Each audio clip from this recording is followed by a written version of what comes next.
હવે છે દ્વિગૃહી પ્રથા, એટલે કે 2 ગ્રહવાળી પ્રથા. આમાં શું કહે છે કે કોઈ પણ સરકાર છે, કોઈ પણ સરકાર, રાજ્ય સરકાર ગણો કે કેન્દ્ર સરકાર ગણો, એક મિનિટ,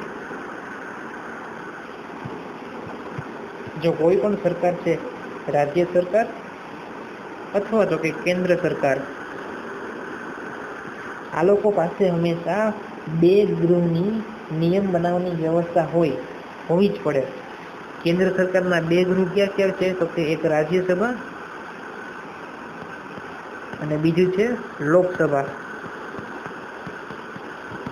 અને કે રાજ્ય સરકારના 2 ગૃહ ક્યાં ક્યાં છે? તો કે વિધાનસભા અને એક છે વિધાન પરિષદ. ઓકે,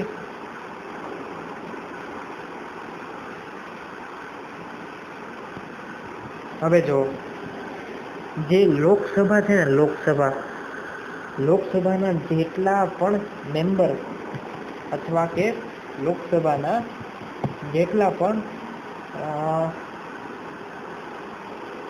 એક મિનિટ, હા, લોકસભાના જેટલા પણ સભ્ય હોય અને વિધાનસભાના જેટલા પણ સભ્ય હોય તેની થાય છે ચૂંટણી.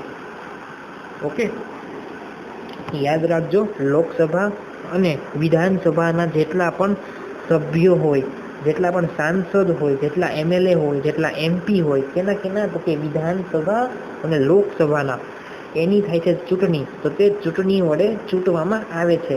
જ્યારે રાજ્યસભા હોય ને, તેના 12 જણા. ઓકે, જ્યારે રાજ્યસભા છે ને, તેના 12 જણા રાષ્ટ્રપતિ દ્વારા નિયુક્ત કરવામાં આવે છે. ઓકે, એટલે શું? તો કે જો સૌથી પહેલા હું તમને કહું તો કે આપણે સૌથી પહેલા વાત કરી કેન્દ્ર સરકારની. તો એમાં શું હોય? તો કે લોકસભા અને રાજ્યસભા. આનો મુખ્ય કોણ હોય? આનો મુખ્ય હોય રાષ્ટ્રપતિ. જો હવે લોકસભા હોય ને, લોકસભા એના 100% મેમ્બર ચૂંટવામાં આવે છે. ઓકે, 100% મેમ્બર ચૂંટવામાં આવે છે. જ્યારે રાજ્યસભાના થોડાક લોકો હોય તે ચૂંટવામાં નથી આવતા. હું તમને અગેન રિપીટ કરું, જે આ લોકસભાના જે 100% લોકો છે ને, એ ભારતના નાગરિક દ્વારા ચૂંટવામાં આવે છે. જ્યારે આ રાજ્યસભાના જેટલા પણ સભ્યો છે ને, એને આખી સરકાર છે તેના સભ્યો ચૂંટે છે. ઓકે, તેના સભ્યોને ઇલેક્ટ કરે છે. બાકીના જેટલા બચેલા છે ને, બાકીના 12 સભ્યો બચે. ઓકે, કેટલા સભ્યો બચે? તો કે 12 સભ્યોને રાષ્ટ્રપતિ નિયુક્ત કરે. એટલે કે રાષ્ટ્રપતિની જે ગમતા 12 વ્યક્તિ હોય ને, તે રાજ્યસભામાં બેસે. એટલે બાકીના જે લોકો છે ને, તે બીજા લોકો દ્વારા ચૂંટવામાં આવે છે. બીજા લોકો કોણ? તો કે જે લોકો એ ભારતના લોકો એ ચૂંટ્યા છે. જો ભારતના લોકો, જો આ થઈ ગયા ભારતના લોકો. ઓકે, આ ભારતના લોકો ચૂંટે છે લોકસભાના બધા લોકોને. જ્યારે આ લોકસભાના લોકો છે ને, એ રાજ્યસભાના થોડાક લોકોને જ ચૂંટે છે. થોડાકને જ, આ સમજી લો, થોડાક લોકોને ચૂંટે છે. અને બાકીના જે લોકો છે ને, બાકીના લોકો એ કેટલા સભ્યો છે? 12 સભ્ય. અને 12 સભ્યને રાષ્ટ્રપતિ ચૂને છે. ઓકે, મેં તમને કીધું કે રાષ્ટ્રપતિ તો કેન્દ્ર સરકાર નો મુખ્ય કોણ હોય? તો કે રાષ્ટ્રપતિ. ઓકે, એવી રીતે રાજ્ય સરકાર છે અમારી. ઓકે, રાજ્ય સરકાર, એનો મુખ્ય કોણ હોય? તો કે ગવર્નર. ઓકે, એટલે કે રાજ્યપાલ. આને અંગ્રેજીમાં ગવર્નર પણ કહેવાય. આ શું જ લખ્યું છે? મેં રાજ્યપાલ લખ્યું છે. ઓકે, અને બાકી તો હું તમને કહું તો રાજ્યનું પ્રધાનમંડળ પણ હોય છે અને વિધાનસભા જે જવાબદાર હોય છે તે પણ હોય છે. પછી જે લોકસભા છે, હવે આવી ગયું આપણું રાજ્ય સરકાર. ઓકે, તો મેં તમને કીધું એમ કે જે વિધાનસભા અને વિધાન પરિષદ છે બે છે, એક વિધાનસભા વી.સ. અને એક છે વી.પ. તો એક વિધાનસભા છે તેના બધા લોકોને ભારતના નાગરિક ચૂંટે છે, પણ વિધાન પરિષદના જેટલા પણ લોકો છે, જેટલા પણ સભ્યો છે તેને વિધાનસભાના લોકો ચૂંટે છે અને બાકીના લોકો રાજ્યપાલની પસંદગીથી આવે છે. હવે આપણે આવી રાજ્યસભા ઉપર, તો કે ભાઈ રાજ્યસભાના મેમ્બર છે ને, રાજ્યસભાના જેટલા પણ સભ્ય તે દર 2 વર્ષે, જો આનું એક છે કે દર 2 વર્ષે 1/3 લોકો નિવૃત્તિ લે છે. ઓકે, રાજ્યસભા હંમેશા ચાલતું એવું હંમેશા ચાલે છે એવું સદન છે. જ્યારે લોકસભા ક્યારેક ક્યારેક બંધ પણ થાય છે, પણ રાજ્યસભા હંમેશા ચાલુ હોય છે. ઓકે, તો રાજ્યસભાના જેટલા પણ સભ્યો છે ને તે એમાંથી 1/3 કે ને આપણે હિન્દીમાં, 1/3 ઇંગ્લિશમાં અને 1/3 ગુજરાતીમાં, 1/3 લોકો નહીં, સભ્યો કેના, તો કે રાજ્યસભાના. ઓકે, રાજ્યસભાના 1/3 સભ્યો હોય છે એ દર 2 વર્ષે નિવૃત્તિ જાહેર કરે છે. અને એ જે લોકો હોય છે ને, જે 1/3 હું કહું છું ને, 1/3 સભ્યો, તે લોકોએ પોતાના 6 વર્ષ પૂરા કરી લીધા હોય છે.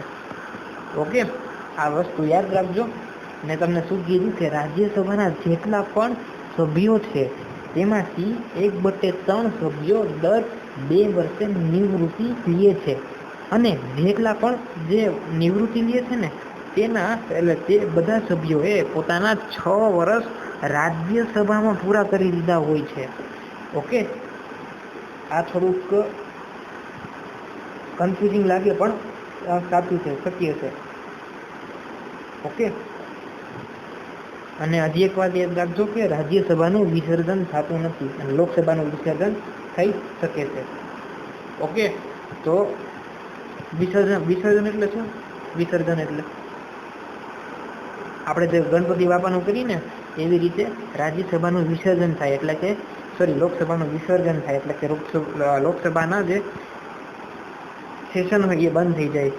ઓકે, એ થોડાક દિવસ પૂરતા બંધ થઈ જાય, પણ જે રાજ્યસભા છે તેનું વિસર્જન થતું નથી, એટલે કે રાજ્યસભા અવિસર્જિત છે.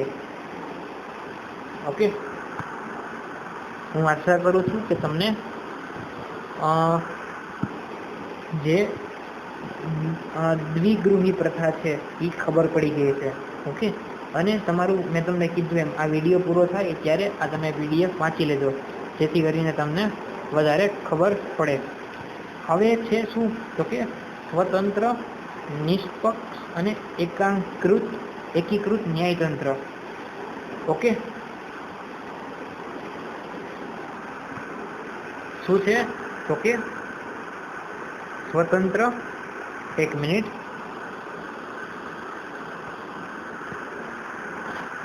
જો આપણી પાસે જે ન્યાયતંત્ર છે ને તે સ્વતંત્ર, જો હું તમને કહું, એક હોય કોર્ટ એટલે કે ન્યાયાલય. ઓકે, એક છે સુપ્રીમ કોર્ટ એટલે કે સર્વોચ્ચ ન્યાયાલય, એટલે કે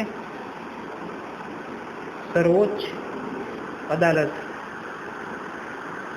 એની નીચે આવે હાઈકોર્ટ અને એની નીચે આવે સબાની અદાલત. ઓકે, અહીંયા નીચે આવે હાઈકોર્ટ અને એની નીચે આવે ડિસ્ટ્રિક્ટ કોર્ટ. ડિસ્ટ્રિક્ટ કોર્ટ એટલે જિલ્લા કક્ષાની અદાલત. હવે સૌથી પહેલા એમ કે છે કે સ્વતંત્ર ન્યાયતંત્ર એટલે કે જો સૌથી પહેલા હું તમને સિચ્યુએશન કહી દઉં કે જો મને થયું કે ભાઈ મારો કેસ છે એ સૌથી પહેલા લડવાનો હોય છે જિલ્લા કક્ષાની અદાલતમાં. ઓકે, હવે જિલ્લા કક્ષાની અદાલતે કાંઈક જજમેન્ટ એટલે કે કાંઈક એને ન્યાય આપ્યો. હવે જો હું એ ન્યાયથી સંતુષ્ટ ન હોય ને તો હું જઈ શકું હાઈકોર્ટમાં. ઓકે, હાઈકોર્ટ આપણી અમદાવાદમાં છે. ઓકે, એટલે સોરી અમદાવાદ ગાંધીનગરમાં છે. અને હાઈકોર્ટમાં હું જઈ શકું જો મને આનું જે ન્યાય હોય તેનો ન્યાય તો કે જે જિલ્લા કક્ષાનો જે ન્યાય છે ને તેનાથી સંતુષ્ટ નથી તો હું જઈ શકું હાઈકોર્ટમાં. પછી જે હાઈકોર્ટ છે ને એ ન્યાય સંભળાવે અને જો હું તેના પણ ન્યાયથી સંતુષ્ટ નથી તો હું જઈશ સર્વોચ્ચ અદાલત જે આવેલી છે દિલ્હીમાં. ઓકે, તો આ શું છે જિલ્લા કક્ષાની અદાલત, પછી એની ઉપર આવે હાઈકોર્ટ એટલે કે રાજ્ય કક્ષાની અદાલત, પછી આવે સર્વોચ્ચ અદાલત એટલે કે સુપ્રીમ કોર્ટ. હવે જે સુપ્રીમ કોર્ટનો નિર્ણય છે ને સુપ્રીમ કોર્ટનો નિર્ણય તેને કોઈ બદલી શકે નહીં. ઓકે, અને સ્વતંત્ર ન્યાયતંત્ર એટલે શું કહેવાય? જો મને જો હું પહેલા સૌથી પહેલી હાઈકોર્ટ સૌથી પહેલી જિલ્લા કક્ષાની અદાલતથી હું સંતુષ્ટ નહોતો એટલે હું હાઈકોર્ટમાં ગયો રાજ્ય કક્ષાની અદાલતમાં. તો હવે એવું જરૂરી નથી કે જે પ્રકારનો ન્યાય જિલ્લા કક્ષાની અદાલતે આપ્યો એ જ ન્યાય હાઈકોર્ટ એટલે કે રાજ્ય કક્ષાની અદાલત મને આપે. ઓકે, જે મારી રાજ્ય કક્ષાની અદાલત છે કે જે મારી સર્વોચ્ચ અદાલત છે તે જિલ્લા કક્ષાની અદાલતના ન્યાયને પાલન કરવા સ્વતંત્ર છે. એટલે કરી પણ શકે ન પણ કરી શકે. ઓકે, અને પછી છે કે નિષ્પક્ષ. ઓકે, નિષ્પક્ષ એટલે કે બે પક્ષ એને સમાન રાખીને એ ન્યાય કરે છે. ઓકે, પછી આવે છે કે એકીકૃત એટલે કે જો સર્વોચ્ચ અદાલત છે ને એનો ન્યાય સર્વોત્તમ છે એટલે કે એનો ન્યાય બધાને માનવો પડે. ઓકે, એનો ન્યાય તમે ન માનો તો ન ચાલે. ઓકે, અને એવું નથી કે બધા લોકો સર્વોચ્ચ અદાલતમાં વયા જાય, ના, એમાં બહુ મોટા કેસ જ જતા હોય. જેમ કે આ સુશાંત સિંહનો કેસ થયો એ બહુ મોટો કેસ છે ને, એવી રીતે આમ તો જે નોર્મલ કેસ હોય ને તે રાજ્ય કક્ષા એટલે કે હાઈકોર્ટમાં સોલ્વ થઈ જતા હોય એટલે કે એનો ન્યાય હાઈકોર્ટમાં મળી જતો હોય. પણ જે બહુ મોટા રાજ્યો વચ્ચેના જે સંબંધમાં જે કેસ હોય તે સર્વોચ્ચ ન્યાયાલય લઈ અડે.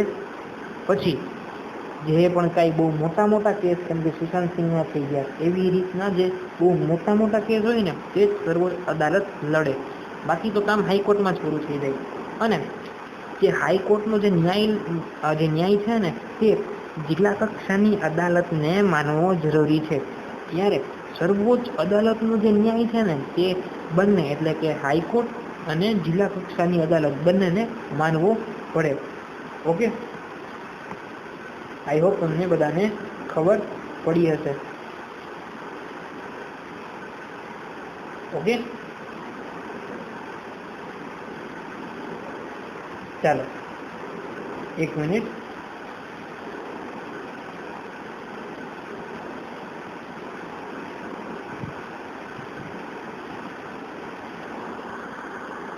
અત્યારે આપણો થાય છે 7મો લક્ષણ પૂરો.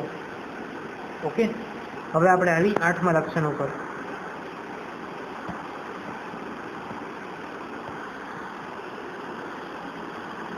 શું કહે છે આપણો 8મો લક્ષણ? તો કે બંધારણમાં સુધારો. ઓકે, મેં તમને કીધું ને, મેં પહેલાં તમને કીધું હતું કે આપણે જે બુક છે એમાં આખી ભરવાની છે. આપણે આપણી લાઈફ ટાઈમમાં સુધારો વધારો તો કરતા હોય છે ને, એવી રીતે બંધારણમાં પણ સુધારો વધારો કરવો પડે એમ છે. હવે બંધારણમાં સુધારો વધારો શું કામ કરે છે? કેમ કે લોકોની ઈચ્છા પણ પરિવર્તન થાય છે, લોકોની ઈચ્છામાં પરિવર્તન થાય છે, લોકોની અપેક્ષામાં પરિવર્તન થાય છે, લોકોના કાર્યમાં પરિવર્તન થાય છે. તો એ પરિવર્તનને નજર રાખતા સુધારો વધારો કરવો જરૂરી છે. અને એ સુધારો વધારો 2-3 તરીકેથી થાય. એટલે કે સાદી બહુમતી. સાદી બહુમતી એટલે શું? કે જેટલા પણ લોકો સદનમાં છે, સમજી લે 100% લોકો સદનમાં છે, એમાંથી 50% પ્લસ 1 જેટલા લોકો છે એ એક બાજુ આવી જાય અને એ બિલ પાસ કરી દે. ઓકે, તો તે જે બિલ હોય ને તેને સાદી બહુમતીથી પાસ કરેલું કહેવાય. ઓકે, સાદી બહુમતી એટલે શું? તો કે જેટલા પણ 50% લોકો છે, સભ્યો છે કોઈ પણ ગૃહના, ઓકે, રાજ્યસભા ગણો કે લોકસભા ગણો, ઓકે, જે પણ ગૃહના 50% પ્લસ 1 સભ્યો છે ઈ એક બાજુ આવીને બિલ એમ કે ભાઈ મારે બિલ પાસ કરવું છે, હું બિલની હા માં છું, બિલની હા બાજુ છું. ઓકે, તો એમ કહેવાય કે ભાઈ આ બિલ છે તે સાદી બહુમતીથી પાસ થયું છે. ઓકે, અને એવી રીતે સુધારા કરી શકાય. પણ એવી પણ ઘણી બધી પરિસ્થિતિ આવે છે જ્યાં સાદી બહુમતી કામ નથી લાગતી. ઓકે, ત્યાં લાગે છે સ્પષ્ટ બહુમતી. સ્પષ્ટ બહુમતી એટલે કે 2/3 આપણે કહી શકીએ. 2/3 અથવા કે સ્પષ્ટ બહુમતી. એનો મતલબ શું? કે જેટલા પણ ગૃહમાં લોકો છે 100%, સમજી લે 100% લોકો છે, તો 100%ના 2/3 એટલે કે 2/3 લોકો, એટલે કે 2/3 લોકો એક બાજુ હોવા જોઈએ. સમજી ગયા? જે 2/3 લોકો હોય ને એ એક બાજુ હોય અને એમ કે ભાઈ મારે આ બિલ પાસ કરાવવું છે. ઓકે, 2/3 લોકો 100% લોકોના એક બાજુ રહીને એમ કે ભાઈ મારે આ બિલ પાસ કરાવવું છે, મારે બંધારણમાં આ સુધારો કરવો છે. કેટલા? તો કે 2/3. કેટલા? તો કે 100%ના. ઓકે, હું કહું છું તમને સમજાય છે? 2/3 એટલે કે 2/3. ઓકે, તો જો તમને ખબર પડી હોય તો તમે થોડુંક મગજમાં વિચારો કે ભાઈ 100%ના 2/3 એટલે કે જો હું તમને કહું કે અત્યારે 90 લોકો છે અને 90 લોકોના મારે કરવા છે 2/3, તો હું શું કરીશ? ગુણાકાર કરી નાખીશ. 90 3 1 3 3 3 90. તો એનો મતલબ એમ છે કે જો મારે સ્પષ્ટ બહુમતીથી બિલ પાસ કરવું હોય તો 60 લોકો છે ને, 60 લોકો એ બિલની હામાં હોવા જોઈએ. ઓકે, એ બિલની હામાં હોવા જોઈએ અને બાકીના લોકો નામાં હોય તો ચાલે, ન હોય તોય ચાલે. ઓકે, તો ઓછામાં ઓછા 60 લોકો મારા બિલની હામાં હોવા જોઈએ.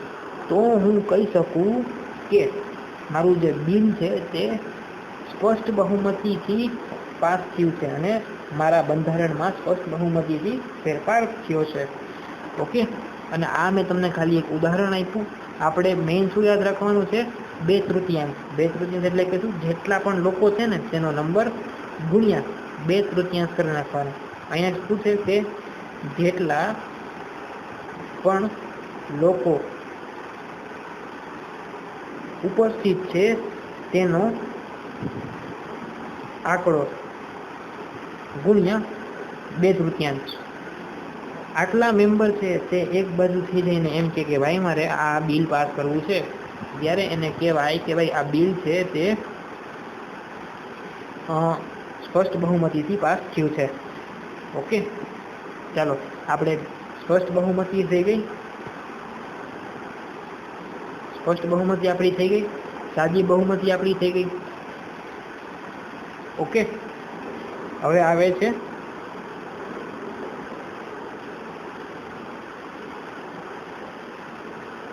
સ્પષ્ટ બહુમતી પ્લસ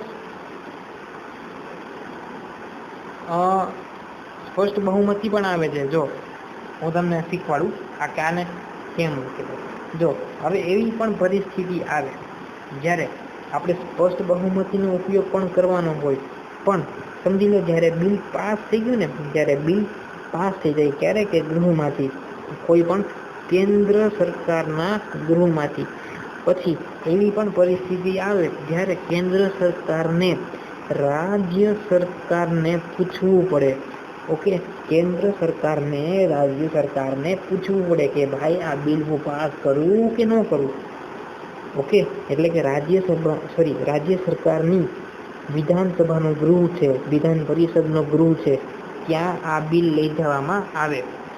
કયો કે જે જો સમજી લો એક પરિસ્થિતિ છે મારી પાસે, હું તમને એક એક્ઝામ્પલ આપું. જો મારી પાસે એક પરિસ્થિતિ છે, તેમાં એક આવ્યું મારી પાસે બિલ કે ભાઈ આપણે બધાઈને એક એવી પરિસ્થિતિ ગણી લો કે આપણે બધાઈને ફ્રીમાં ચોપડા આપશું. હવે સમજી લો આ એક ટોપિક છે તે છે બે સંયુક્ત યાદીનો. તમને ખબર છે સંયુક્ત યાદી એટલે શું? ન ખબર હોય તો વિડીયો પાછળ જઈને જોઈ લો. સંયુક્ત યાદી એટલે શું હતી કે જે એક એવા વિષયની યાદી જેમાં બંને સરકાર, રાજ્ય અને કેન્દ્ર સરકાર મળીને નિયમ બનાવે. તો કે એવા સંયુક્ત યાદીના વિષયમાં જે બિલ બને, જે નિયમોનું બિલ બને, ત્યારે એને સૌથી પહેલા સ્પષ્ટ બહુમતીથી કેન્દ્ર સરકાર પાસ કરે. પછી આવી જાય રાજ્ય સરકાર પાસે. રાજ્ય સરકારના ગૃહ ક્યાં ક્યાં છે? તો કે વિધાનસભા અને વિધાન પરિષદ, ત્યાં બિલ પાસ થાય. ઓકે, આઈ હોપ તમને ખબર પડી ગઈ હશે. અને આ વિષય ક્યાં હોય કે જે સંયુક્ત યાદીમાં નોંધેલા હોય. ઓકે, આઈ હોપ તમને બધાને ખબર પડી ગઈ હશે. પછી આપણે ટોટલ અત્યારે આપણા થઈ ગયા છે 8 લક્ષણ પૂરા. હવે આવે છે 9મો, એટલે આવે છે સાર્વત્રિક વૃખત્વ મતાધિકાર. આમાં જો કાંઈ નથી, આમાં ખાલી ઈ જ છે કે જો 18 વર્ષથી ઉપરનો હોય ને, 18 વર્ષથી ઉપરનો તે જ મત આપી શકે, એટલે કે તે જ વોટ આપી શકે. આમાં બીજું કાંઈ એટલે કાંઈ નથી જોવા જેવું.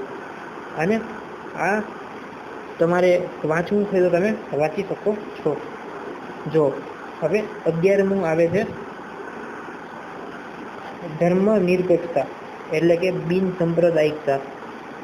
આપણે ઓલા વિડીયોમાં આરામથી જોયું હતું. એટલે તમે શું કરશો, આને તમે વાંચી લેશો.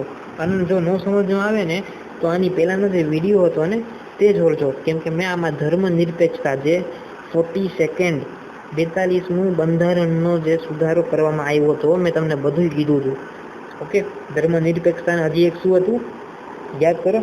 સેક્યુલરિઝમ. એટલે આને શું કહેવાય? સેક્યુલરિઝમ. અને એક બીજો વર્ડ કયો હતો? સમાજવાદી. આ બેને આપણે 42માં સુધારામાં એડ કર્યા હતા, એટલે કે સમાવેશ કર્યા હતા. તમને ખબર ન હોય તો એક વિડીયો જોઈ લેજો આનો. ઓકે, હવે આપણે ટોટલ થઈ ગયા 10 લક્ષણ પૂરા. હવે આવે છે 11મું લક્ષણ, એટલે કે અદાલતની સમીક્ષા. જો અદાલતની સમીક્ષા એ બંધારણનું એકદમ વિશિષ્ટ લક્ષણ છે. ઓકે, સંઘને જે રાજ્યો છે તે પોતાના જ કાર્યમાં રહીને કામ કરે છે, તેને જોવાની સત્તા અદાલતને સોંપવામાં આવે છે. ઓકે, સંસદ અને સત્તાઓ અગણ્યા વગર અદાલતી સમીક્ષા અને વિશેના સિદ્ધાંતો વચ્ચે સ્થાપના પ્રયાસ કરવામાં આવે છે. ઓકે, આ 11મું ચાલુ કરવામાં આવી હતી. જો અદાલતી સમીક્ષા એટલે શું? તો કે જો અદાલતી સમીક્ષા એટલે એક ગ્રુપ છે, એક ગ્રુપ છે જે 3 થી 4 જજ હોય ને કોર્ટના, એટલે કે અદાલતના જજ, એનું ગ્રુપ છે. એને કહેવાય અદાલતની સમીક્ષા કરવાવાળું ગ્રુપ. એ શું કરે કે જો તમારા સર્વોચ્ચ ન્યાયાલય, એટલે કે સુપ્રીમ કોર્ટ હતું ને, એના ન્યાયાલય, એટલે કે એનું જે ન્યાય છે, એને જે જજમેન્ટ આપી છે, ઓકે, એને જોવે કે ભાઈ આ જજમેન્ટ સાચી છે કે નહીં. જો સૌથી મેં પહેલાં તમને કીધું હતું કે ભાઈ સર્વોચ્ચ ન્યાયાલયનો જે ચુકાદો હશે, જે તેનો ન્યાય હશે, જે તેને જજમેન્ટ કરી હશે, તે સર્વોચ્ચ હશે, તેને કોઈ પાડી શકશે નહીં.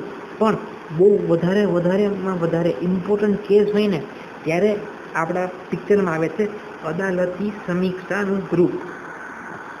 ઓકે, અદાલતની સમીક્ષા કરતું ગ્રુપ, અદાલતી સમીક્ષા. આ શું કરશે ખબર છે? આ સર્વોચ્ચ ન્યાયાલયનું પણ જે ચુકાદો છે ને તેમાં એકવાર વિચારણા કરશે. એટલે 3 થી 4 જણાની જે જજની બેન્ચ હશે ને તે એકવાર આની ઉપર વિચારણા કરશે કે ભાઈ જે આ કેસમાં જે કાયદો અથવા જે ચુકાદો આવ્યો છે તે સાચો છે કે નહીં, તે બંધારણીય છે કે નહીં, એટલે કે તે બંધારણમાં આવેલો છે કે નહીં. જો આવે તો ઠીક છે, અને જો ન આવે ને તો એ શું કરશે કે એને બંધારણમાં લાવવાની ટ્રાય કરશે, અને એ જે ચુકાદો છે, એ જે જજમેન્ટ છે તેને થોડું બદલી પણ શકે છે. ઓકે, સર્વોચ્ચ ન્યાયાલય રાખો કે પછી રાજ્ય કક્ષાની અદાલત રાખો કે પછી જિલ્લા કક્ષાની અદાલત રાખો, આનો જે ચુકાદો છે અથવા કે જેનો ન્યાય છે તે અદાલતી સમીક્ષાનું જે સમૂહ છે તે તેના ચુકાદા ઉપર વિચારણા આરામથી કરી શકે છે. ઓકે, અને પછી જો વિચારણા થઈ ગઈ, ઓકે, તો સાચું લાગ્યું તો ઠીક, પણ જો ખોટું લાગ્યું ને તો એને ચુકાદો ફેરવી નાખ્યો. ઓકે, હવે પાછો જે ને આ ચુકાદો છે ને એ આવી જાય અદાલત પાસે, જ્યાંથી આ લોકોએ ચુકાદો લીધો હતો. હવે જો પાછું અદાલતને આ ચુકાદો એમ લાગે કે ભાઈ આ જે ચુકાદો છે તે બંધારણમાં આવેલો છે, તો શું કરશે? તો જવા દેશે. પણ અદાલતને એવું લાગ્યું કે ભાઈ આ જે ચુકાદો છે જે મારી અદાલતી સમીક્ષાના સમૂહે કરેલો છે તે બંધારણમાં નથી, તો તેને ચુકાદાને અબંધારણીય જાહેર કરી દેશે. શું કરી દેશે? અબંધારણીય. ઓકે, શું છે? અબંધારણીય. જો હું તમને હજી એક વાર રિપીટ કરી દઉં મેં શું કીધું એ, કોઈ પણ ચુકાદો હોય ને, કોઈ પણ ચુકાદો જે બહુ મોટો કેસ હોય ત્યારે અદાલતી સમીક્ષાનું સમૂહ જે 2 અથવા 3 લોકો, એટલે 3 અથવા 4 લોકોનું સમૂહ હોય, અદાલતી સમીક્ષાનું સમૂહ આ ચુકાદા ઉપર વિચારણા કરે. ઓકે, આ ચુકાદા ઉપર વિચારણા કરે. પછી જો આ સમૂહને લાગે કે ભાઈ આ જે ચુકાદો છે મને જે આ કેસ ઉપર અદાલતે કીધો છે, જો આ બંધારણમાં નથી, જો આ બંધારણમાં છે તો ઠીક છે, તો જવા દઈએ, પણ જો આ નથી તો તેને બંધારણમાં લાવવાની ટ્રાય કરે અને થોડાક એમાં સુધારા અથવા વધારા કરે.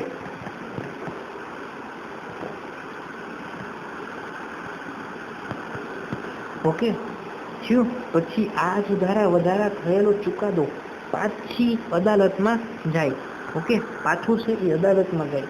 ઓકે, હવે અદાલતને લાગે કે ભાઈ આજે અદાલતી સમીક્ષાના સમૂહે જે ચુકાદો કર્યો છે, જે ચેન્જીસ કર્યા છે, જે સુધારા વધારા કર્યા છે તે બંધારણમાં આવેલ છે, તો એને જવા દઈએ. પણ એ બંધારણમાં આવેલા નથી, એને જોઈને એમ ખબર પડે તો એને જે ચુકાદા છે, જે સુધારા વધારા કર્યા છે તેને અબંધારણીય કહી દઈએ. ઓકે, આઈ હોપ તમને બધાને ખબર પડી હશે. આ આપણી થઈ ગઈ અદાલતી સમીક્ષા. ઓકે, એટલે આપણો 11મો લક્ષણ, એટલે ટોટલ આપણો 11 લક્ષણ પૂરા થઈ ગયા. હવે આપણી પાસે આવે છે મૂળભૂત હક અને ફરજો. ઓકે, જો ભારત છે ને આપણો, આ તો બધાને ખબર હશે, fundamental rights and fundamental duty. જો આપણી હક છે ને, મૂળભૂત હક, એ તો આપણને મળતા જ રહેવા જોઈએ. ઓકે, જે આપણા મૂળભૂત હક છે ને, મૂળભૂત હક એટલે કે ફંડામેન્ટલ રાઇટ્સ, જે મૂળભૂત હક છે ને તે આપણને જીવવાની પ્રેરણા આપે છે. ઓકે, જીવવાની પ્રેરણા આપે છે. તેના કારણે આપણે શ્વાસ લઈ શકીએ, તેના કારણે આપણે બોલી શકીએ, તેના કારણે આપણે મોબાઈલ લઈ શકીએ. ઓકે, તેના કારણે તમે વિડીયો જોઈ શકો છો. ઓકે, તો મૂળભૂત હક છે ને તે આપણા બંધારણનો અભિન્ન અંગ છે. ઓકે, હવે આવે મૂળભૂત ફરજો. તો આપણે ભારત દેશના નાગરિક છીએ. ઓકે, તો આપણા મૂળભૂત ફરજો આપણી ઘણી બધી હોય, જેમ કે આપણા જે રાષ્ટ્રગાન છે, આપણું જે રાષ્ટ્રધ્વજ છે તેને સલામ કરવી, તેને સલામી આપવી, પછી આપણી જે ગવર્મેન્ટની જે પ્રોપર્ટી છે તેને નુકસાન ન પહોંચાડવું. ઓકે, તો આ બધી આવે છે મૂળભૂત ફરજોમાં. એટલે ઘણી બધી હોય છે. આ તમારી બુકમાં નથી આપેલી એટલે આપણે વધારે ડિસ્કસ નથી કરતા, આપણે ખાલી આના લક્ષણો ડિસ્કસ કરી છે.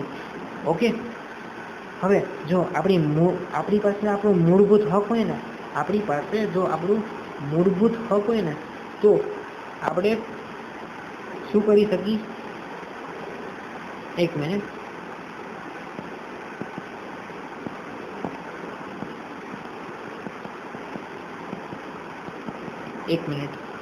હા, જો આપણી પાસે મૂળભૂત હક હોય ને, તો આપણે આપણું જીવન જો આપણે આપણું જીવન છે ને તે ગૌરવપૂર્ણ જીવી શકીએ. ઓકે, આ વસ્તુ યાદ રાખજો. શું છે કે આપણે આપણું જીવન ગૌરવપૂર્ણ વ્યતીત કરી શકીએ. ઓકે, અને આપણે આપણું જે રાષ્ટ્ર વિકાસ માટે યોગદાન છે તે પણ આપી શકીએ. ક્યારે? કે જ્યારે આપણી પાસે મૂળભૂત હક હોય ત્યારે, અને આપણે મૂળભૂત ફરજો કરીને પણ. હજી એક વસ્તુ છે. શું છે તે?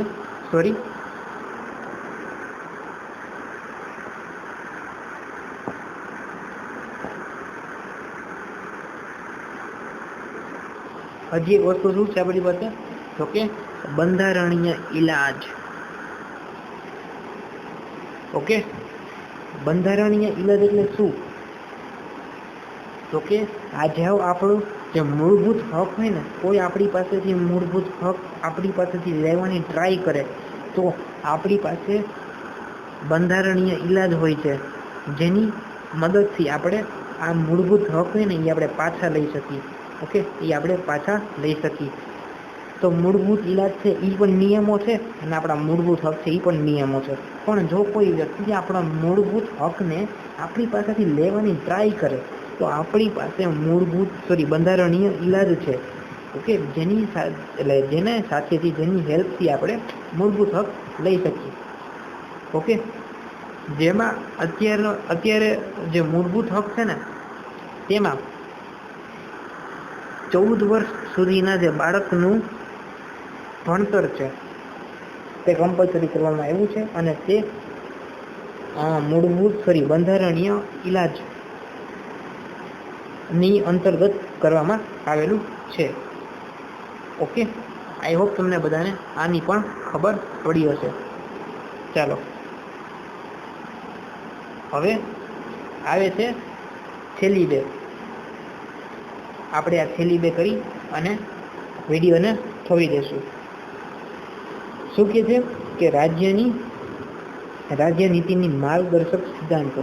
તો જો આ જે સિદ્ધાંતો છે ને, રાજ્યનીતિના માર્ગદર્શક સિદ્ધાંતો, આ એટલે થોડાક નિયમો છે જે બંધારણમાં લખેલા છે. ઓકે, જે બંધારણમાં લખેલા છે.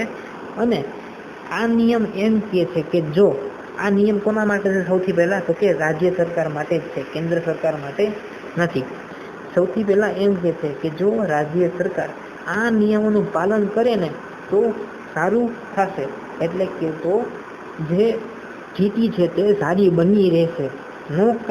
જો ન કરી શકે તો કંઈ વાંધો નથી. શું કામ? કેમ કે તે આ જે રાજ્યનીતિના માર્ગદર્શક સિદ્ધાંત છે ને, આ રાજ્યનીતિના માર્ગદર્શક સિદ્ધાંત તે ફરજિયાત પાડવા, એટલે કે તેને ફરજિયાત અમલ કરવો જરૂરી નથી. પણ જો આ રાજ્ય સરકાર નિયમને અમલ કરે ને તો સ્થિતિ સારી બની શકે છે. ઓકે, આઈ હોપ તમને રાજ્ય નીતિના માર્ગદર્શક સિદ્ધાંત ની ખબર પડી ગઈ હોય. ઓકે, અને આ જે સિદ્ધાંત છે ને, જેટલા પણ નિયમો કે જેટલા પણ સિદ્ધાંત, એનું કામ શું છે? તો કે રાજ્ય સરકારને માર્ગ દેવું, એટલે કે રાજ્ય સરકારની હેલ્પ કરવી. ઓકે, એને ગાઈડન્સ આપવું. જેમ અમે તમને આપી છીએ એવી રીતે આ સિદ્ધાંત છે. ઓકે, રાજ્ય નીતિના માર્ગદર્શક સિદ્ધાંત એનું કામ એ છે કે આપણે રાજ્ય સરકારને સારી સ્થિતિ રાજ્યમાં લાવવા માટે આપણે એને માર્ગ બતાવીએ. ઓકે, ચાલો હવે આપણી છેલ્લો લક્ષણ વધેલો છે. શું છે તે? તો કે પછાત વર્ગ અને આદિવાસી જાતિઓ માટેની જોગવાઈ. ઓકે, જો આપણે 1947માં ઇન્ડિપેન્ડન્ટ થયા હતા. ઓકે, એક મિનિટ.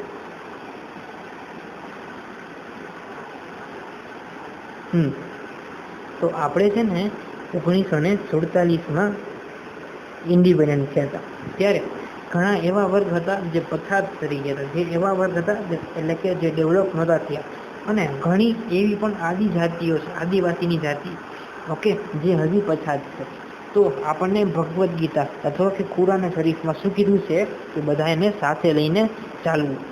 ઓકે, બધાને સાથે લઈને ચાલવું એટલે શું કે કોઈ પણ પછાત વર્ગનો માણસ ન રહેવો જોઈએ, અથવા કોઈ પણ આદિવાસી જાતિઓને ન રહેવું જોઈએ.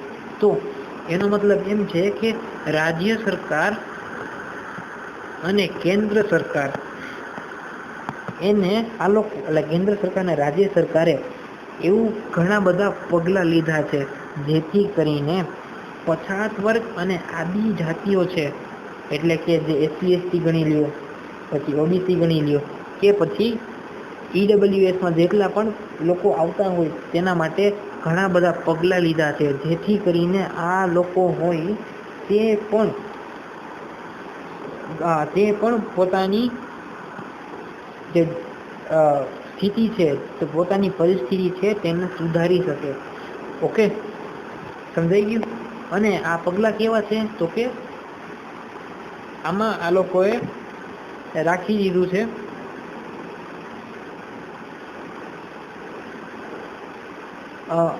આ લોકોએ આમાં રિઝર્વેશન રાખી દીધું છે. ઓકે, એટલે કે અનામત રાખી દીધું છે. શું? તો કે જો સરકારી નોકરી હોય, ઓકે, આ લોકો માટે સરકારી નોકરી હોય છે, અને શિક્ષણ સંસ્થાઓ ગમે તે પ્રવેશ હોય, અથવા તો કે રાજકીય પ્રતિનિધિ હોય, અથવા ચૂંટણી હોય, અથવા કે ધારાગૃહો એટલે કે સાંસદ કે એના જે ગૃહો હોય, જેમ કે વિધાનસભા, વિધાન પરિષદ, કે પછી રાજ્યસભા, લોકસભા જે હોય ત્યાં પણ અનામત છે.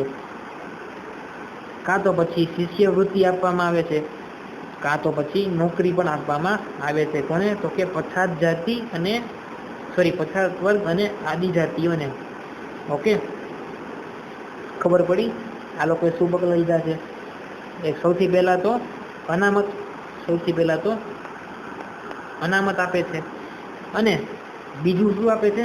શિષ્યવૃત્તિ. શું આવે છે? શિષ્યવૃત્તિ. ઓકે, આવા ઘણા બધા પગલાં લીધા છે, પણ અત્યારે તો આપણે ખાલી 2 જ પગલાં ડિસ્કસ કર્યા છે. ઓકે, પછાત વર્ગ અને આદિજાતિ માટેની જોગવાઈ એટલે કે એ લોકોની પરિસ્થિતિને સુધારવા માટે આ લોકો ઘણા, રાજ્ય સરકાર અને કેન્દ્ર સરકાર ઘણા બધા પગલાં લે છે. એમાંથી અનામત અને શિષ્યવૃત્તિ ઘણી બધી જગ્યાએ મળે છે, જેમ કે નોકરીમાં મળે છે, કોલેજમાં મળે છે, સ્કૂલમાં મળે છે, પછી ઘણા બધા ગૃહમાં મળે છે. આ જે રાજ્ય સરકાર અને કેન્દ્ર સરકારના ગૃહ છે, દ્વિગૃહ છે, એમાં મળે છે. પછી ચૂંટણીમાં મળે છે, પછી પંચાયતમાં મળે છે, મ્યુનિસિપાલિટીમાં મળે છે, ઘણી બધી જગ્યાએ મળે છે. ઓકે, તો આવા પગલાં કેન્દ્ર સરકારે લીધા છે. ઓકે, તો અહીંયા થાય છે આપણો વિડીયો પૂરો. અને હવે તમારું કામ એ છે કે તમે આ PDF છે ને, જે નીચે આપેલ છે, ઓકે, જે નીચે આપેલ છે લિંકમાં, તમે ક્લિક કરશો તો PDF ખુલી જશે. તો તમારું કામ એ છે કે તમે આ વિડીયોને જોવો, પછી PDFમાંથી વાંચી લ્યો. ઓકે, અને એક રિક્વેસ્ટ હતી તમારા લોકોને કે તમે જે પણ કંઈ આ વિડીયો જોવો ને એ તમારા ફ્રેન્ડ્સને પણ દેખાડો, જેથી કરીને એને પણ થોડોક લાભ થાય. ઓકે, આઈ હોપ તમને બધાને ખબર પડી હશે. જો તમને મારી મહેનત સારી લાગી હોય, મારી મહેનત કામની લાગી હોય તો વિડીયોને લાઈક કરો અને વિડીયોને શેર કરો. શું કામ? કેમ કે અમે રાતના જાગીને, જો હું તમને દેખાડું, જે જો અત્યારે કહેવાય તો નહીં પણ થયા છે રાતના 1:35. ઓકે, તો આમાં આવી અમે હું એકલો નહીં, અમારી સમગ્ર ટીમ આખી રાત જાગીને તમારા માટે આવા ઇનવેલ્યુએબલ વિડીયો બનાવી છે. તો તમારી એટલી તો ફરજ છે ને કે તમે આ વિડીયોને તમારા ફ્રેન્ડ સાથે શેર કરી શકો. ઓકે, એમાં અમારો કાંઈ ફાયદો નથી, એમાં તમારા ફ્રેન્ડ્સનો જ ફાયદો છે. એમાં તમારા જે પણ કંઈ ફ્રેન્ડ હશે તેને વધારે શીખવામાં મળશે. ઓકે, કાંઈ વાંધો નહીં. હું અભિષેક મહેતા આ વિડીયોમાંથી તમારી રજા લઉં છું. ઓકે, તો ગુડ બાય.